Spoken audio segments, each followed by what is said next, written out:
queridos irmãos e amigos, novamente aqui estamos, querendo sempre, junto com vocês, com muita alegria no coração, apresentar mais um trechinho da Palavra de Deus que venha satisfazer a nossa vida, especial para você que está aí um pouquinho deprimido e que precisa de um alimento novo para a tua alma. Eu quero te trazer isso nesse momento, falando sobre a matemática da cruz. Em 1 Coríntios, capítulo 1, dos versos 17 e 18, faz uma alusão acerca disso.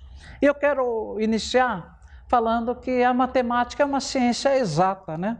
Todos nós conhecemos, desde os primeiros anos da nossa escola, nós aprendemos que a matemática, ela tem na sua essência 4 grandes fundamentos: adição, subtração, multiplicação e divisão.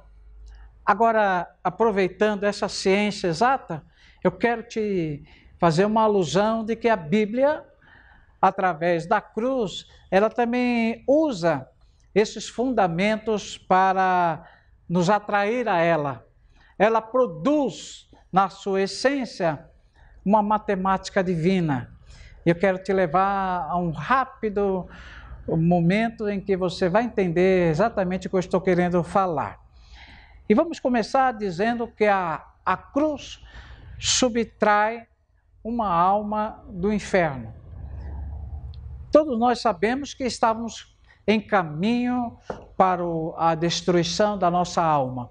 O inferno, que muitos não acreditam, mas que é real e cada vez se aproxima mais daqueles que não amam a Deus, daqueles que não têm uma vida voltada para o Senhor.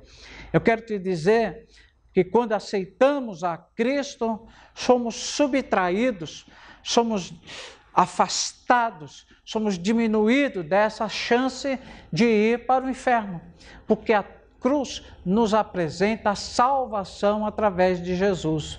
E quando entendemos o significado da cruz, entendemos que somos subtraídos de um destino que estava proposto pelo mundo para eu e para você.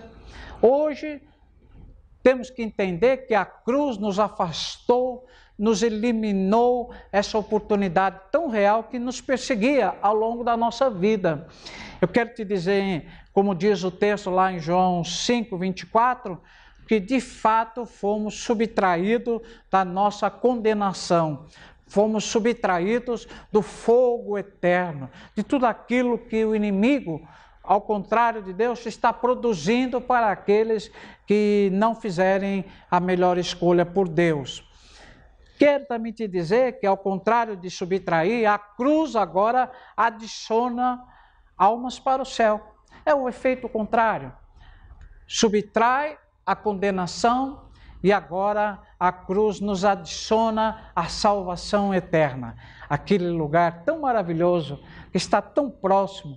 Você que tem acompanhado as notícias dos jornais, você que tem acompanhado as palavras proféticas e tem acompanhado o cumprimento delas, sabe que agora, esses dias, foi lançado pelo presidente americano uma palavra que no seu teor pode parecer desconexa e foi tida por muitos como uma palavra absurdamente irresponsável, que fora ele determinar que estabelecia Jerusalém como capital de Israel. Mas é interessante, quando você se aprofunda no texto bíblico, você vai compreender alguns fatos que mostram que essa decisão não fora tomada por impulso de um governante, mas tem no seu bojo o caráter de Deus ao afirmar o cumprimento das suas profecias. Não quero falar sobre isso nessa oportunidade, mas só para te fazer lembrar. Alguns fatos interessantes acontecem com essa decisão. A primeira é olhando para este homem, que à primeira vista nos aparenta ser um homem totalmente despreocupado com a verdade, com as coisas sérias. Nós vemos alguns fatos que nos mostram o quanto este homem está sendo direcionado por Deus. Quem sabe até de uma forma impensada, mas de fato eu creio que esse homem está sendo usado por Deus em muitas atitudes dele, em especial no que diz respeito a Israel. Então, por exemplo, vocês sabem o significado da palavra, do nome deste homem chamado Trump? Alguns já devem ter visto, mas eu quero informar para aqueles que não sabem, ainda é trombeta. Olha, Deus usando uma trombeta para alardear que ele está voltando. Sabe quantos anos esse homem completou? 70 anos. O tempo de uma geração. Sabe quantos anos Israel vai completar no próximo ano? 70 anos, o tempo de uma geração. E quando nós olhamos na palavra bíblica relacionado ao que ele fala de uma geração, é a Bíblia que diz que não passará esta geração sem que todas as coisas se completem, sem que haja mudanças profundas nesse mundo. Então fique atento, hein?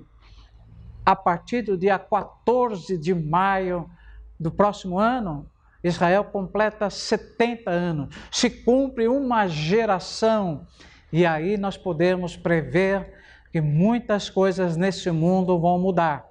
Espero que você esteja ligadinho sobre isso, ok? Mas voltando à nossa matemática, eu quero te dizer que a cruz também divide uma alma do mundo. Ela possui essa propriedade matemática de separar.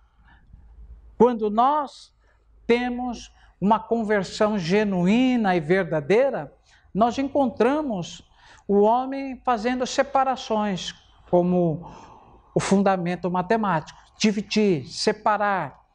O homem possui, quando está afirmado em Deus, a capacidade de viver no mundo, mas está desligado das coisas do mundo, dividido das coisas do mundo.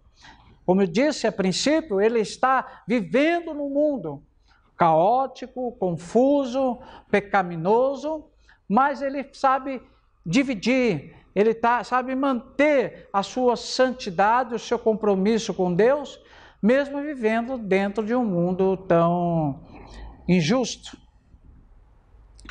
Hoje, todos nós temos compreensão que quer dizer uma nova criatura.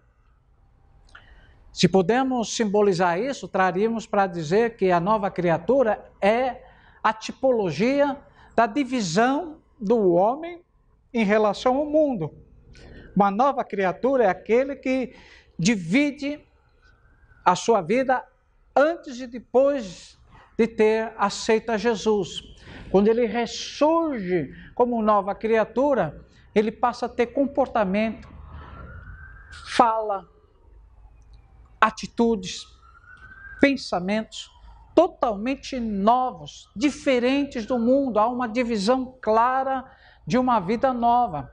Um novo compromisso, a conversão provoca uma divisão muito clara na vida daqueles que tomam essa atitude por completo.